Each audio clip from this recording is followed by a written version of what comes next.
My name is Anand Nambiar. I'm the Chief Commercial Officer for the electronics business of Merck. Nice to be here. Before I started this preparation, I was told that using the word artificial intelligence many times in my presentation would really spike the views. I'd get a lot more views if I use artificial intelligence. But unfortunately, my discussion is going to be only about some plain old human intelligence and some artificial intelligence to really unlock some amazing value and really reduce some risk in this industry. So let me get on with it and see what we can do about this. Merck is a 356-year-old company founded in 1668. So the company has survived quite a few pandemics and wars and calamities, and here we are. And still 70% family-owned company. In my research, I found Korea was still ruled by the Joseon dynasty in the 17th century. So if some of you remember, maybe it's a good thing. But I'm originally from India, and my calibration is the Taj Mahal was being built, was completed in the 1650s. So that's my calibration. Merck operates in 3 business sectors: healthcare, life science, and electronics. We have 64,000 employees spread around 66 countries. Our healthcare is our traditional pharma business, where we work relentlessly to improve the lives of patients, focusing on areas of oncology, immuno-oncology, fertility, and cardiometabolic care. In life science, we work end-to-end through drug discovery to delivery, solving some of the toughest scientific problems in the life science industry. In electronics, we advance digital living by pushing the barriers of innovation in material science and improving our supply chain resilience to meet our customers' demands in both semiconductors and display industries. We are uniquely positioned because of our global markets and also global value chains. But also fascinating uniqueness about our company is the convergence of biology, chemistry, and physics all coming together in our DNA. And you can almost see the convergence of biology and electronics in the future, where bioelectronics is a great avenue for future improvement in healthcare. And a few years ago, we are in our journey to connect better cancer drugs to cancer patients. We embarked on a data and digital journey, which I'll get to in a few minutes. But now we have over 1,000 people in our company working on data and digital topics, because we've seen the possibilities and we want more of that. Over the past decade or so, I think some of you might be quite familiar with these news clips, but the industry has been hit with numerous quality challenges, and some of this are listed here. 550 million hit from a defect, scrap of 30,000 wafers, 6.5 exabytes of flash memory missing in the markets, NAND output lost, et cetera, et cetera, et cetera. This humongous loss. And when some of the companies, when they face these 500 million scrap, some of the companies went and spent $1 billion to put quality controls in place, right? So it's a circular logic, and we are not getting out of it. So why is that? Why do we still face these challenges? It's because there are thousands of materials that are interplaying in the manufacturing process, and even small traces of contamination or defects can really damage the chip, damage the device. So even though chip makers want 0 defects and no excursions, we're still struggling. And why is that? So let's look for some answers, because we still haven't eliminated this risk. And here we are in 2024, right? There was hope a few years ago, about 10 years ago, 15 years ago.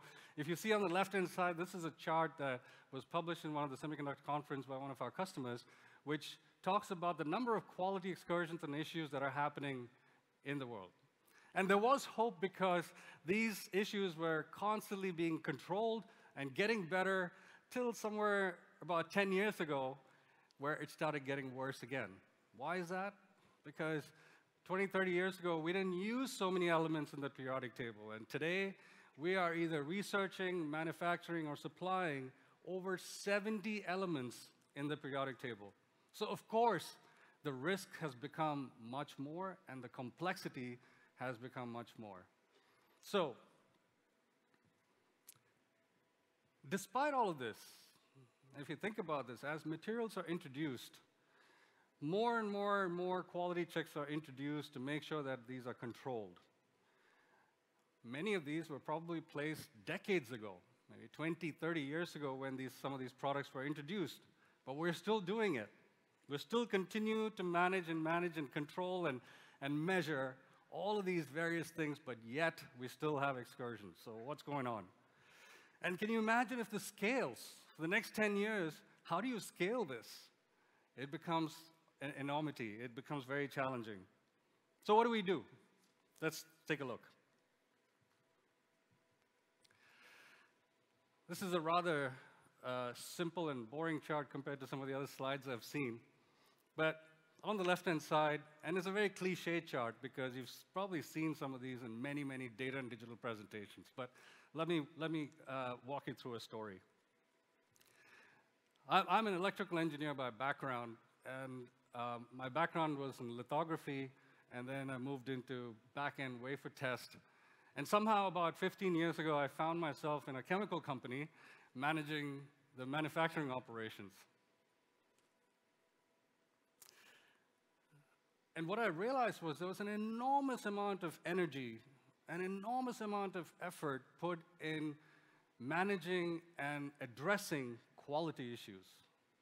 And I tried to understand what are these quality issues.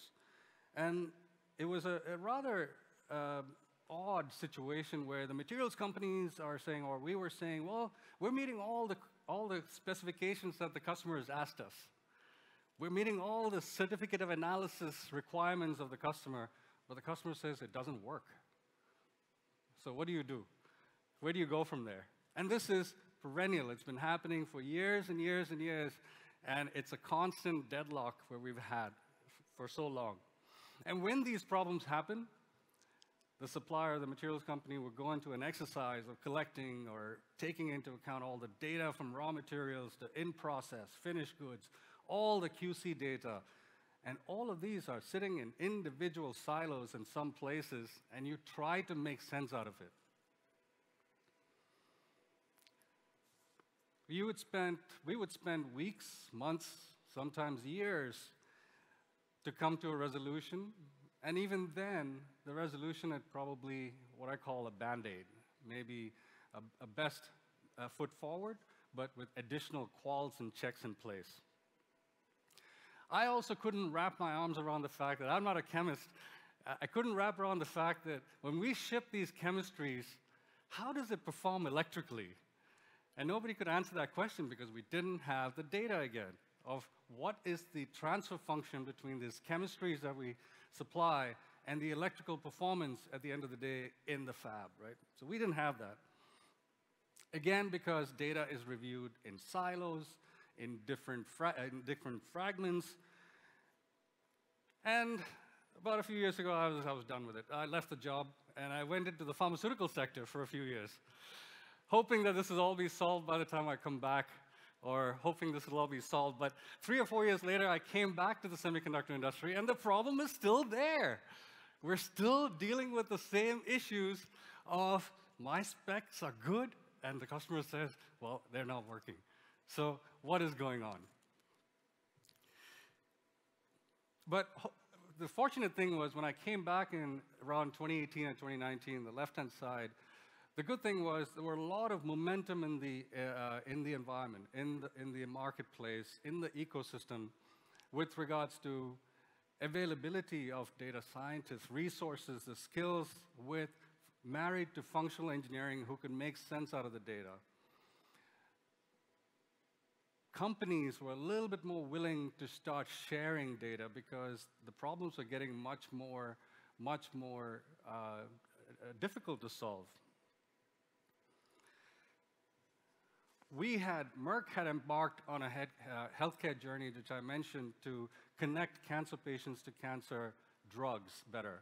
And all of these coming together, we were able to start a program to convince our customers, to convince internally that we got to get all these pieces of data together and start to use them in a very different manner.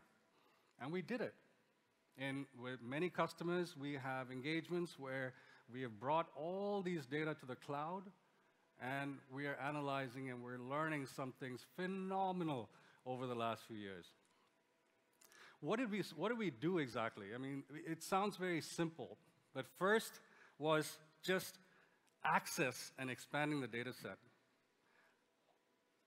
The word automation, I learned that the word automation means a lot of different things to a lot of different people. And when we said, well, let's put the data together, it wasn't as simple. It was very challenging to obtain the meaningful data from the various different sources and try to bring it together where you can actually start to make sense out of it. The second was to get a unified approach, a unified perspective by bringing all this data together to start making sense out of it. And the third was to use advanced analytics with the data. Now, in the past, when we had these fragmented data sets, you could only do very simple statistical analyses like univariate analysis. If X changed, what happens to Y? But what if you had X1 through X1000, Y1 to Y1000, or Z1 to 1000? How do you compare all of them together? That's where multivariate analysis, better, powerful statistical tools, and alongside the fact that we had computing power to deal with that. As an engineer and scientists have computing capabilities now to do all these statistical models. So this enabled us to really understand the intricate play between the various parameters that we were measuring, that we were supporting to our customers, and we were able to understand some of the trends and some of the nuances between this. The most important part of this was we were able to identify what really mattered to the customer's fab process. Amongst all the things that we did between raw materials, fab, and finished goods, there were only a few things that actually mattered to the fab process. And that was remarkable. Only 20% of the parameters in our specs actually matter to the customer's process, which means 80% of them were not reported or not measured, maybe measured, but it was not, 80% of it was hidden. It's like a tip of the iceberg. You're only looking at the 20% on the top, 80% is hidden at the bottom. But I'll come back to that in a moment. Just hold that thought for a second. This journey of getting the customer's data and putting it together and starting to understand the nuances between the raw material value chain and the customer's fab process provided enormous learnings. And I don't have the time to go through all of them, but I'll highlight a few of them, both in our company as well as outside for our customers. Beginning with very simple things. Once we collected all our data, we put it all into our platform, we were able to understand our own product better. And if you look at this little chart on the left-hand side here, you can see before and after, where we are producing a batch. We don't know what the output of the batch might look like, but with all the data sets that we have now, we're looking at all the raw material data, in-process data, all the data that we had in paper for the last 30 years, we've digitized all of them. So we have an enormous understanding of the history of our product for the last 20, 30 years in some cases, and we're able to use that and predict how good the next batch that we're going to produce will be. And you can see on the right-hand side how close we are from actual and predicted. And the more important part of this is when you're providing this information to the customers, the customer can adjust their process window exactly to what you can actually deliver to. So we've seen material improvements, over 100% improvement, because you're not cherry picking, you don't need quals, you don't need sender heads, you don't have scrap. You have enormous value created, not only within our factory floors, but also with the customers. Because now we can start to say what is important, and are we measuring those things that are important? Quality investigations, failure analysis. As I mentioned before, if a problem were to happen, we go into a tailspin of collecting data, and the customer is collecting data, we're collecting data, and finally, we get to a point where we can talk about these issues, and we may not get to a resolution. Now, with data available on your fingertips, so we went from things that would take us years to months to weeks, now real time. So if there's a problem with the customer, we have the data sets ready to go to solve that problem. PCNs, an Achilles heel of our industry, process change notices, changes in the manufacturing process. We spend an enormous amount of time managing change, and our customers spend an enormous amount of time going through those changes.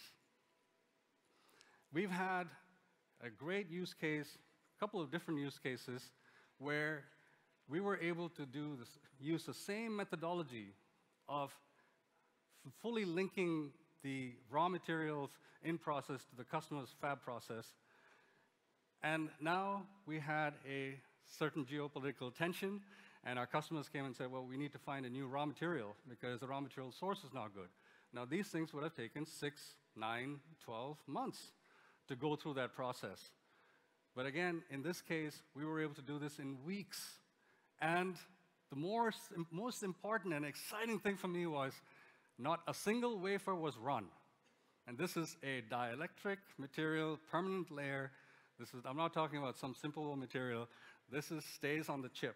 And the customer was able to change this process without running a single wafer. Now, that is one product, one use case. Can you imagine if we expanded this across the industry? Can you imagine the savings of how much time and effort is being put into managing these changes? And if we can shave off just 10% of it or 20% of it, it's enormous value. So I'm really, really excited about what these things can bring to the table, and more importantly, just eliminating risk from the marketplace. So why would we not do this even more and more? We now have a patented process and how we deal with this, the methodology of how we take this information, retrieve the data, use it, and the analytics behind it. We're continuing to make progress with this, and our ambition is to push this to the furthest limit possible. While zero defects is a vision, it stays a vision, I think it's absolutely possible. It's absolutely achievable. I'll take you to another couple of use cases where we have, whether it's a photoresist material or a dielectric material, I think we have similarities in all of them. Now, some of these products, as I mentioned, were introduced 20, 30 years ago, and over the years, there have been various node changes, various problems, and over the years, what happens is you're introducing more and more and more quality control checks to make sure that we don't have these problems in the future. Fast forward today, after 20, 30 years of having this product in production, a product that I'll give you an example for, that goes through about 2,000 quality checks. There are 2,000 parameters that are collected and over 1,000 QC checks that are done on this one particular product.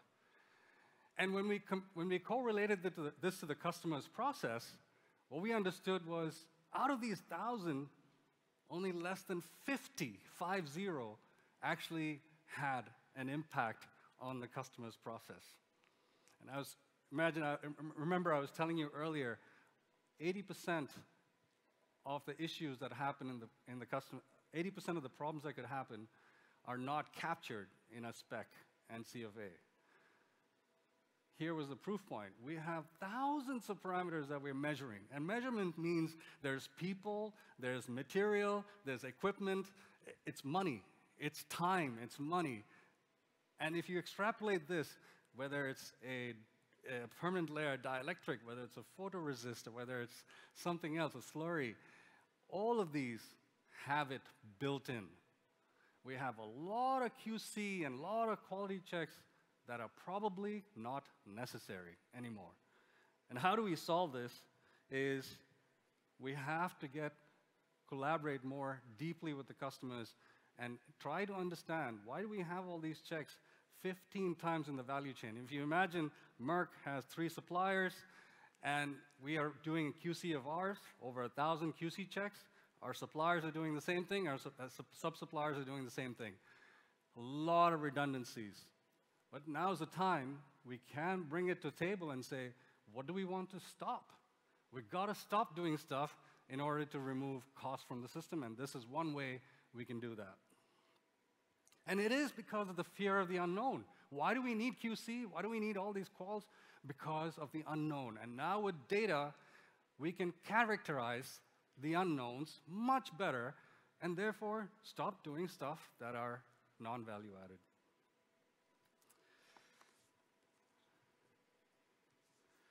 We have similar portability into R&D. Of course, R&D is much more complex, but we have had challenges also in the industry with rising R&D costs.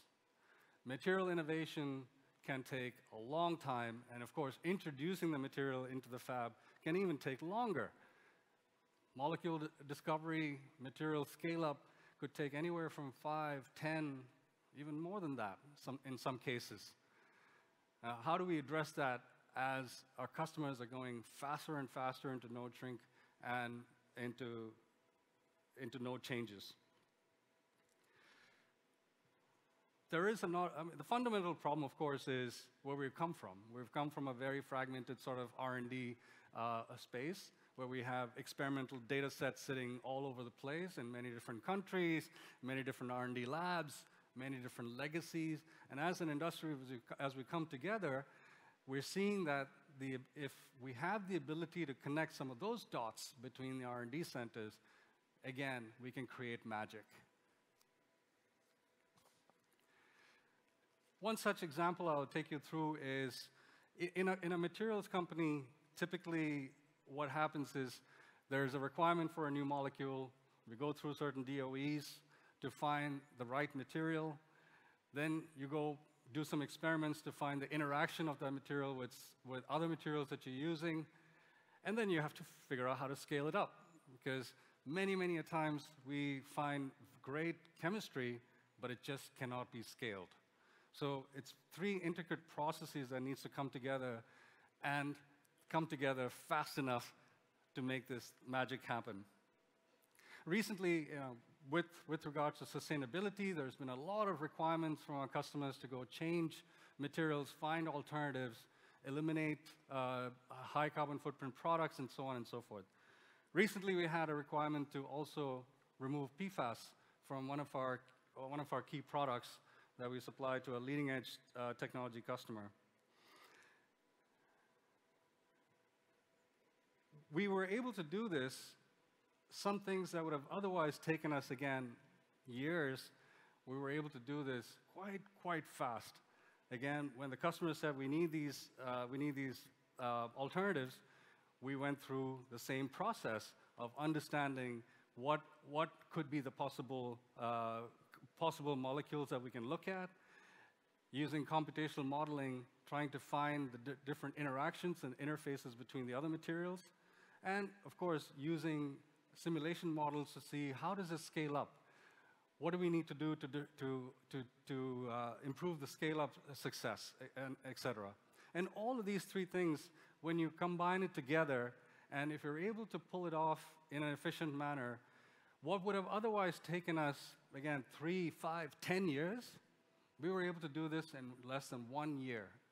So you can imagine the possibilities of R&D and innovation cycles and introducing new materials that can happen in not decades, but maybe months from here on. So we believe that we can actually accelerate R&D cycle times for over 50% by bringing some of these pieces together and connecting the dots better. But that's not all. I mean, this is still, we're talking about individual, singular pieces of the puzzle. I used use cases of a product and R&D development of one little product. But what if we were able to elevate all of this into the ecosystem? I'm just referring to one company's product and one customer's process. Can you imagine if we were able to lift this up even further to a much higher level? A company like Merck, we produce precursors, photoresist, we produce slurries, gases, etchant gases, and so on and so forth. What if there was an interaction, Dr. Kim, you introduced the moly introduction. What if there was an interaction between the moly precursor and the slurry that you need to polish it? That's what I'm talking about here. And it's still at a very grassroots level, but what if we were able to elevate this? The question is, do customers and do we have the time to deal with individual interactions like we did in the past? We have to go together. We have to look at it at a unified approach in order to say, well, this precursor is going to have a lot of trouble down the line in a polish step or in an etch step or whatever. That's be the power of using data and digital to rise above where we are today and start to really connect the dots, not just within one company, but even through the ecosystem. And it's absolutely possible.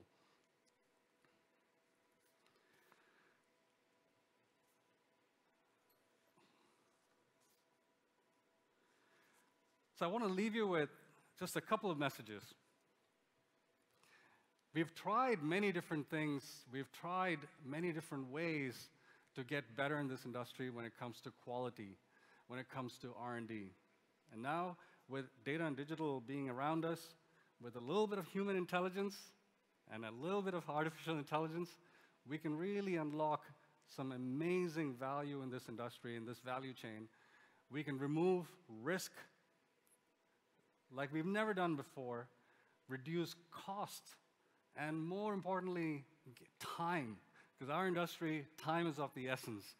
So if we're able to innovate faster, reduce our quality excursions, reduce time to resolution, improve our time to market, and so on, why wouldn't we do this?